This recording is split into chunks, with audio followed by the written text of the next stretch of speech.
অর্নিলের কথা শুনে আয়রার খুব রাগ লাগছে। আসার পর থেকেই কী সব কথা বলছে। আয়রা রাগ নিয়ে বলল, দেখুন ভাইয়া, ফাজলামি বন্ধ করেন। বলুন এখানে কেন এসেছেন?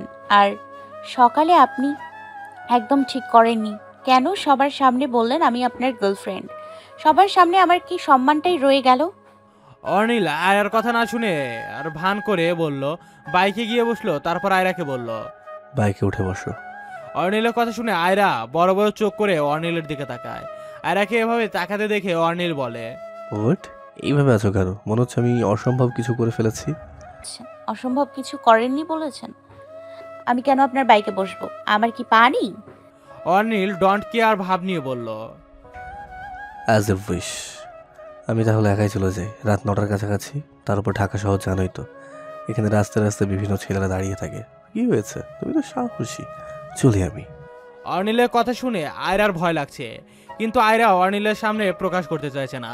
আয়রা দীর্ঘশ্বাস ফেলে শান্ত হয়ে অন্যদিকে ফিরে অর্নিলকে বলল, আমি যেতে পারবো। অর্নিল বাইক স্টার্ট দিতে আয়রা মৃদু স্বরে বলল, আপনি কি সত্যি চলে যাচ্ছেন? অর্নিল আয়রার কথা না শোনার ভান করে বলল, হ্যাঁ, কিছু বললে? না। অর্নিল বাইক স্টার্ট দিয়ে চলে গেল। আয়রা অর্নিলকে চলে যেতে দেখে মনে মনে বলল, কত খারাপ লোক! আমি বলেছি তো কি হয়েছে, একটা মেয়েকে এভাবে একা রেখে চলে গেল। হুম, আর একবার তো জিজ্ঞেস করতে পারতো। উফ, আয়রা আপন মনে হাঁটতে লাগলো। একটু এগিয়ে কতগুলো ছেলেকে দেখে থেমে গেল। ঠোঁট কামড়ে মনে মনে আস্তে আস্তে করে বলল, এতগুলো ছেলে এখানে দাঁড়িয়ে আছে কেন? পিছ থেকে চাপা হাসির শব্দ। ঘুরে তাকায়। যা, ছেলেগুলোকে দেখে ভয় পেয়ে গেলে? অর্নিলের এমন খোঁচা মেরে কথা বলায় আয়রা বলে, আপনি আবার এখানে কেন এসেছেন? আপনি তো চলে গিয়েছিলেন। আমি আবার দুর্বল মেয়েদের একা রাস্তায় রেখে যেতে পারি না। এখন চুপচাপ এসে বাইকে বসো, নাহলে সত্যিই চলে যাবো। আয়রা কিছুক্ষণ নিজে মনে অর্নিলকে গালি দিয়ে বাইকে উঠে গিয়ে অর্নিলের থেকে একটু দূরে হালকা করে বসে। ঠিক করে বসো। ঠিক করেই বসছি, আপনি স্টার্ট দিন। আয়রাকে এমন তেরামি করতে দেখে অর্নিল আর কিছু না বলে বাইক স্টার্ট দেয়। অর্নিল চুপচাপ বাইক চালাচ্ছে। আয়রাও চুপ করে বসে আছে। নীরবতা ভেঙে অর্নিল বলল, তুমি ক্যাফেতে কাজ করো? আয়রা কিছুক্ষণ চুপ থেকে বলল, হ্যাঁ। তারপর আবার চুপ। অর্নিলকে চুপ থাকতে দেখে আয়রা বলল, এখন বলেন, আপনি সবার সামনে আমাকে গার্লফ্রেন্ড বললেন কেন? লisten, তোমাকে গার্লফ্রেন্ড বানানোর কোনো শখ আমার নেই, আর কোনো কালে ছিলও না। আমি তো জাস্ট ফারহা আরও কিছু বিরক্তিকর মেয়েদের থেকে পিছু ছুটাতে বলেছি। অর্নিলের কথা শুনে আয়রা মনে মনে বলল, আর ওই রিমুর বাচ্চাই কি বলল? পছন্দ করে আমায়?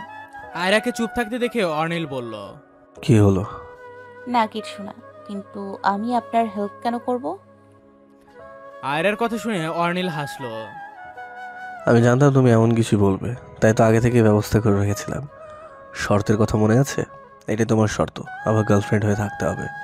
অর্নিলের কথা শুনে আয়রা যেন আকাশ থেকে পড়ল। আমি বলেছিলাম আপনি সুবিধার শর্ত দেবেন না। ওই রিমুর জন্য আমাকে ফাঁসতে হচ্ছে। উফ। এখন কিছু করার নেই।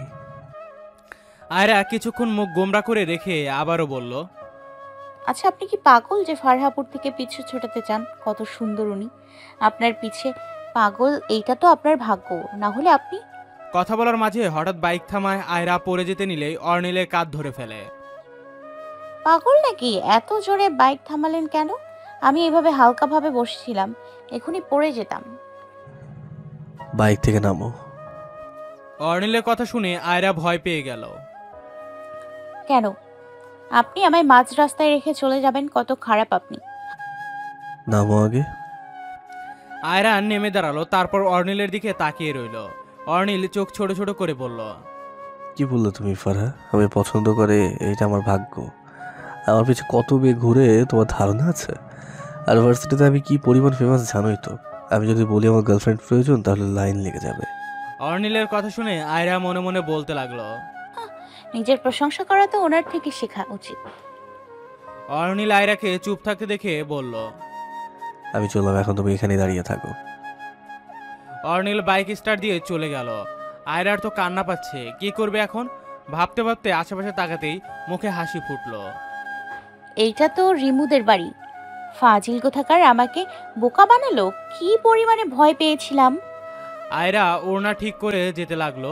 রিমুদের বাসায় যেতেই দেখতে পেল রিমুর বাবা হাঁটছে। আয়রা রিমুর বাবাকে দেখেই সালাম দিয়ে জিজ্ঞেস করলো। কেমন আছেন আঙ্কেল? রিমুর বাবা কিছুক্ষণ ভ্রু কুঁচকে তাকিয়ে থেকে গম্ভীর মুখে বলল। ভালো আছি। রিমুর বাবা জবাব দিয়ে ওনার রুমে চলে গেলেন।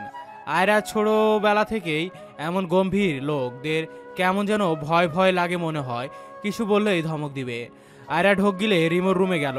রিমু একটা ড্রেস নিজের শরীরের সাথে লাগিয়ে আয়নার সামনে দাঁড়িয়ে দেখছে। আয়রা চুপ করে ব্যাগটা এক সাইডে রেখে ওয়াশরুমে গিয়ে ফ্রেশ হয়ে আসলো। এসে দেখে রিমু খুশি মনে ড্রেসটা ভাঁজ করে ড্রয়ারে রাখছে। আর একটা দীর্ঘশ্বাস ফেলে বারান্দায় চলে গেল। বাবাকে খুব মিস করছে। আয়রা বারান্দায় গিয়ে আকাশের দিকে তাকিয়ে চোখের কিনারায় জমা পানিটুকু আঙুল দিয়ে মুছে নিল। আয়রা, এখানে কি করছিস? আর এত চুপচাপ কেন? কিছু হয়েছে?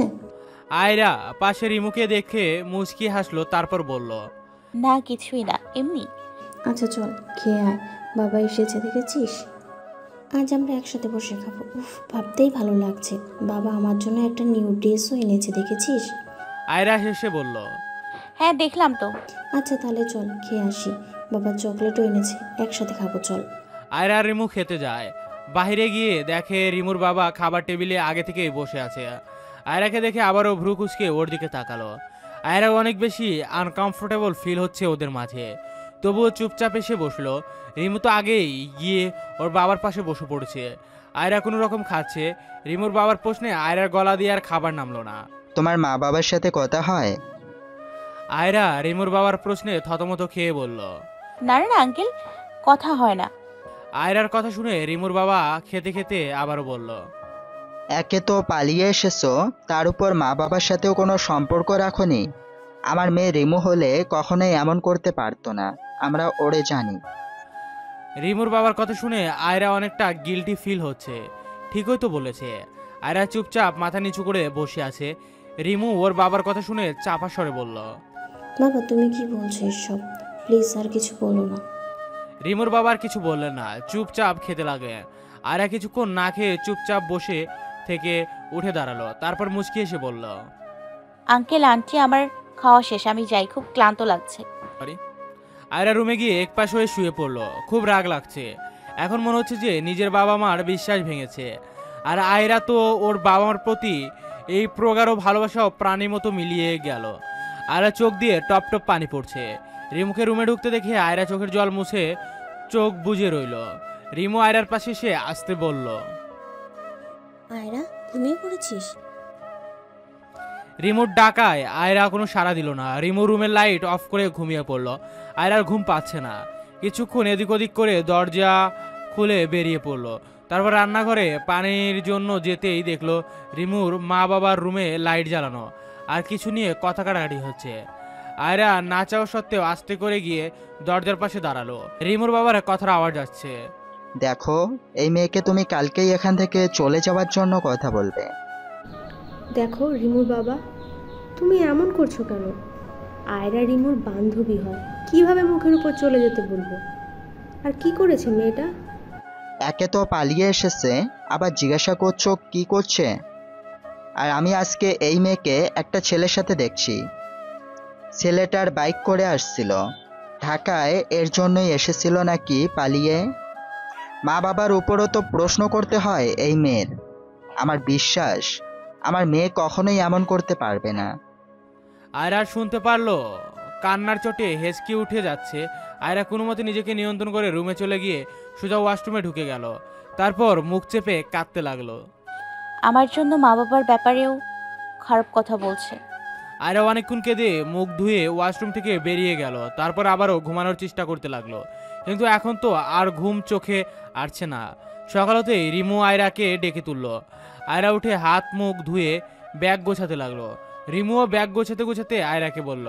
এই তোর চোখগুলো এমন ফুলে আছে কেন? আয়রাকে ব্যাগ গোছাতে গোছাতেই বলল। না, এভাবেই রাতে আগে বেশি ঘুমিয়েছিলাম, তাই তো হয়তো। ও, আর কালকে বাবার কথায়? রিমুর কথার মাঝে আয়রা বলল। না না না, কিছুই মনে করিনি। আর আমার সাথে কিসের ফর্মালিটি তোর? আচ্ছা চল, খেয়ে তাড়াতাড়ি কলেজে যেতে হবে। আয়রা ব্যাগ কাঁধে নিয়ে বলল।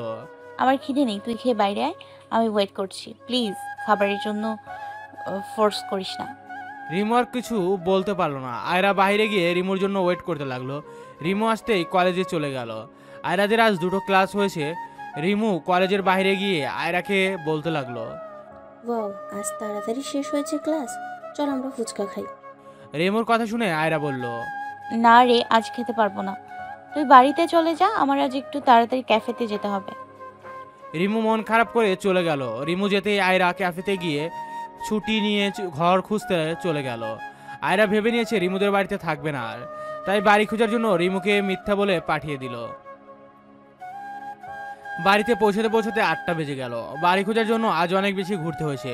অবশেষে একটা রুম পেয়েছে।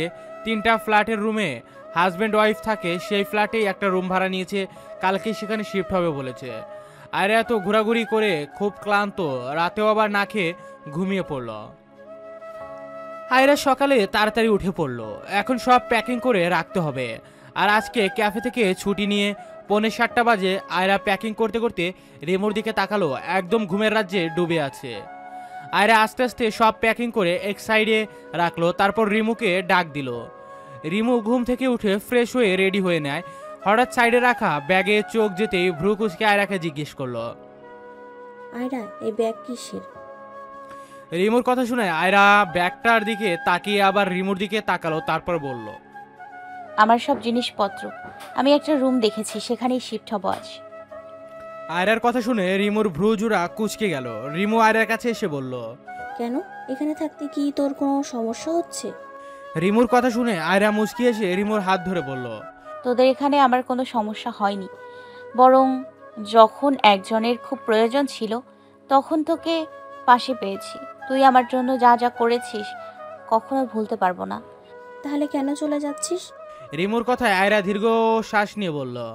দেখ, তুই আমাকে ফোর্স করিস না থাকার জন্য, প্লিজ। আচ্ছা, করব না ফুস, কিন্তু কেন যাচ্ছিস এটা তো বলবি। আয়রা কলেজের ব্যাগ কাঁধে নিয়ে বলল।